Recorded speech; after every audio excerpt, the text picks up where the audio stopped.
Welcome to a profound exploration of existential inquiry, a timeless conversation that goes beyond the ordinary and dives deep into the nature of existence, destiny, and self-realization.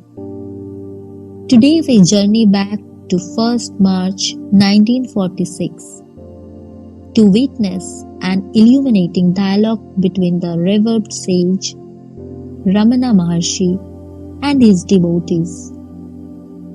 Whether you are seeking clarity about life's purpose, the theory of evolution, or the nature of free will, this exchange offers insights that are both transformative and liberating.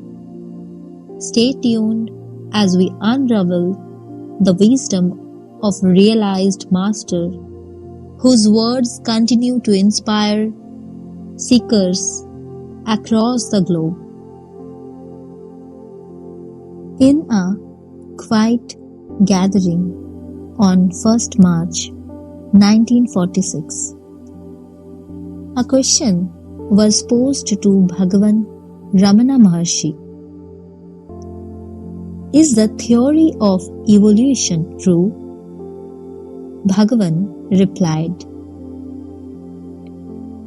the trouble with all of us is that we are overly curious about the past and the future,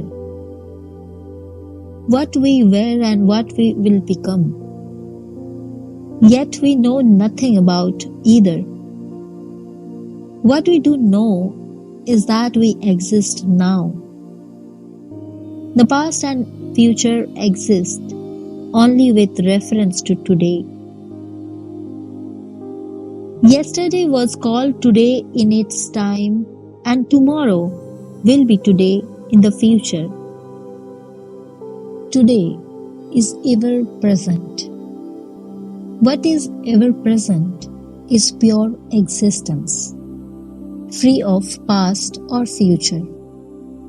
Why not focus on understanding this eternal present, the very nature of your existence?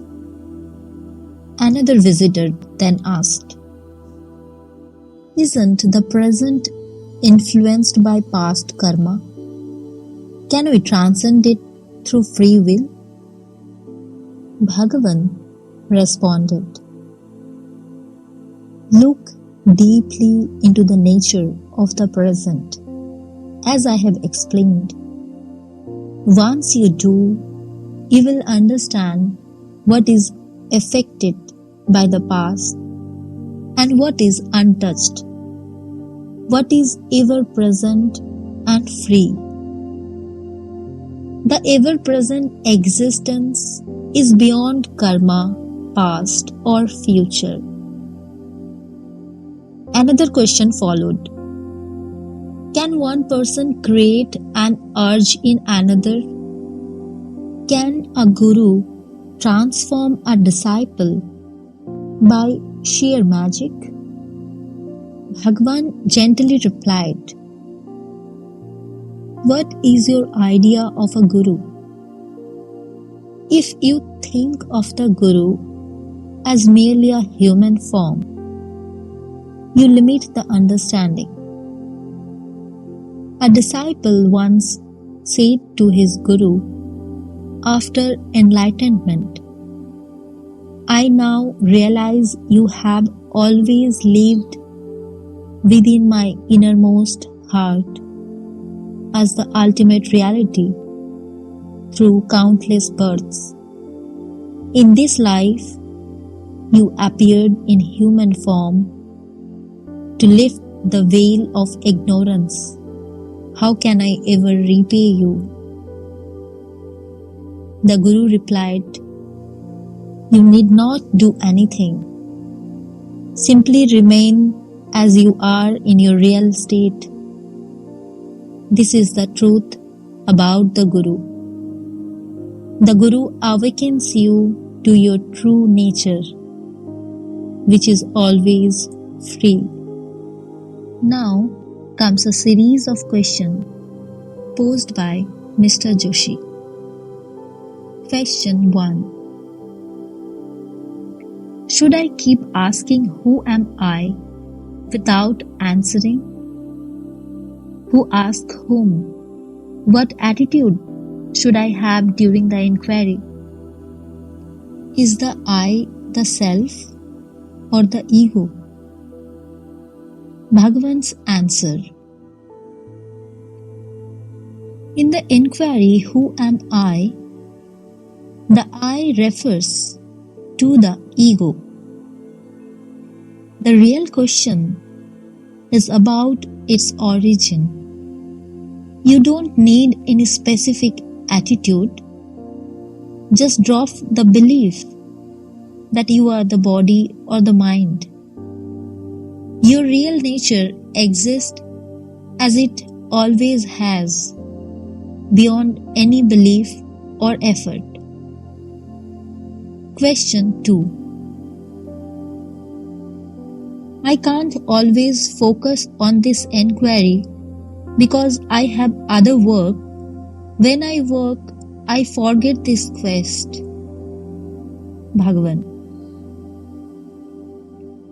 Do you cease to exist when you work? You always exist. Stay rooted in that awareness. Question 3. But without the sense of doership, how can work be done? Bhagavan. Work can be done and done better when you let go of attachment to the doer. Actions flow naturally without the ego claiming ownership.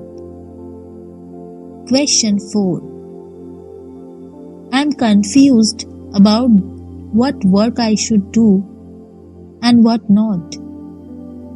Bhagavan. Don't worry. What is destined for you will happen, whether you resist it or not. Question 5. Why should I try to realize the self? Won't I naturally wake up from this state as I do from a dream? Bhagavan. In a dream, you don't realize it's a dream. So there is no effort to wake up. But here, you have an intuition that this life is dreamlike. That awareness is your call to make an effort and awaken. However, who wants you to realize the self if you don't want it? If you prefer to be in the dream, stay as you are. Another devotee asked, with reference to question 4, Mrs. P.C. Desai, quoting the Bhagavad Gita, asked Bhagavan that we will perform our destined work no matter what. Where does free will come in? Bhagavan explained, it's true that you will perform your destined actions, but it is open to us to be free from the joys or pains, pleasant or unpleasant consequences of the work by not identifying ourselves with the body or that which does the work. If you realize your true nature and know that it is not you that does any work, you will be unaffected by the consequences of whatever work the body may be engaged in according to destiny or past karma or divine plan, however you may call it. You are always free and there is no limitation of that freedom. The next morning, 4th January 1946, continuing the discourse on the true nature of existence. A small pamphlet called Divine Grace Through Total Self-Surrender by Mr. D.C. Desai. Bhagavan read out a few extracts from it. The following quotation from Paul Brunton: I remain perfectly calm and fully aware of who I am and what is occurring. Self still exists, but it is a changed, radiant self, something that is far superior to my unimportant personality, rises into consciousness and becomes me. I am in the midst of an ocean of blazing light. I sit in the lap of holy bliss. And also the following: Divine grace is a manifestation of the cosmic free will in operation. It cannot alter the course of events in a mysterious manner through its own unknown laws, which are superior to all natural laws, and can modify the latter by interaction. It is the most powerful force in the universe. It descends and acts only when it is invoked by total self-surrender. It acts from within because God resides in the heart of all beings. Its whisper can be heard only in a mind purified by self-surrender and prayer. Paul Brunton describes its nature as follows: Rationalists laugh at it, and atheists scorn it, but it exists. It is a descent of God into the soul's zone of awareness. It is a visitation of force, unexpected and unpredictable.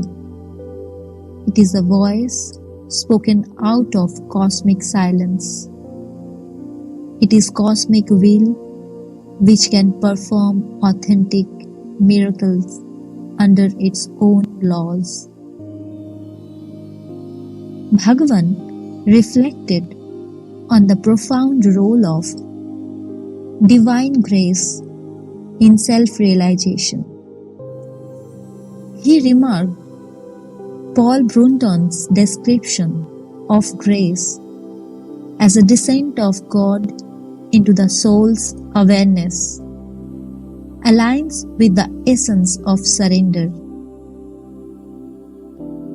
This grace, though mysterious and beyond the reach of rational explanation, is ever present and acts from within. For God resides in the heart of all beings. To invoke it, one must relinquish the ego through the complete self-surrender.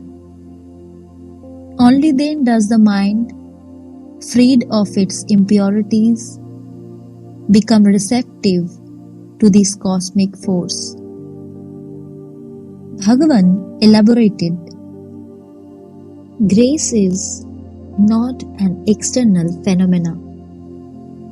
It is the divine will, always available to those who are open to it. This openness arises when one turns inward, transcending the distractions of the mind and surrendering the false sense of individuality. Grace then reveals itself as the very nature of the self, a radiant presence, eternally free and blissful. It is not bound by natural laws but operates through its own higher laws, capable of altering the very fabric of destiny. He concludes with a reminder: true surrender is not about giving up worldly actions. It is the surrender of the idea that you are the doer. In this surrender, the radiant self shines forth and divine grace becomes your own awareness. As the morning light filled the room, Bhagavan's words left the devotees in quiet contemplation, urging them to look within and experience the truth of grace and self-surrender firsthand. In the serene afternoon of 4th January 1946, the conversation with Bhagavan Ramana Maharshi took a turn toward the importance of surrender to a guru or master, offering profound lessons on faith, devotion, and the role of destiny in human life. The afternoon began with Dr. Sayed reading a Sufi story to Bhagavan and the gathering.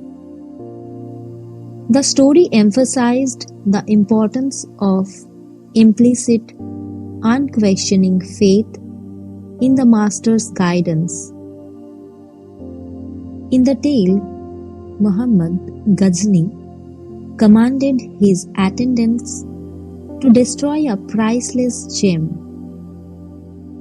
While most hesitated, one servant obeyed immediately. When questioned, the servant replied, "Nothing is more precious to me than my master's command." This story reminded another devotee of a similar incident from the life of Ramanujan. In Srirangam, during a grand procession of Lord Ranganath, Ramanujan called for a disciple to join him in witnessing the divine spectacle. The disciple, however, was boiling milk for his master and refused to leave his service, saying, "Ranganath may be your master and important to you, but you are my master, and serving you is the highest priority for me." Drawing on these stories, Bhagavan emphasized that true surrender lies in unwavering faith and dedication to the Guru or the higher self. This surrender goes beyond external actions. It is about letting go of ego and aligning completely with the Master's guidance, which ultimately leads to the realization of one's true nature. Later in the session, Bhagavan was asked questions referred from the query of Mrs. Desai the previous evening. Are only significant events in a person's life, like their profession or main duties, predetermined? Or are even trivial acts like as drinking a cup of water or moving from one spot to another also predetermined? Bhagavan responded with characteristic clarity.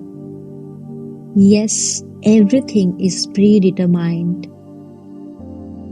One of the devotee pressed further, then what responsibility or free will does a person have? Bhagavan explained, what is the purpose of the body then? It comes into existence to execute the actions destined for this life. The entire program is preordained, as the saying goes. Not an atom moves except by his will. This truth holds whether you attribute it to divine will or karma. However, man's freedom lies in not identifying with the body or its activities. You are free to remain unattached to the pleasures or pains that arise from the body's experiences. This freedom is your true nature. As you reflect on this profound exchange, ask yourself, what am I truly identified with? Am I bound by the script of this body and mind? Or can I step back and see the eternal self that remains free, untouched by destiny? Begin the journey of self-inquiry and discover the answer to the timeless question, who am I? For in knowing this, the illusion of bondage dissolves and freedom reveals itself.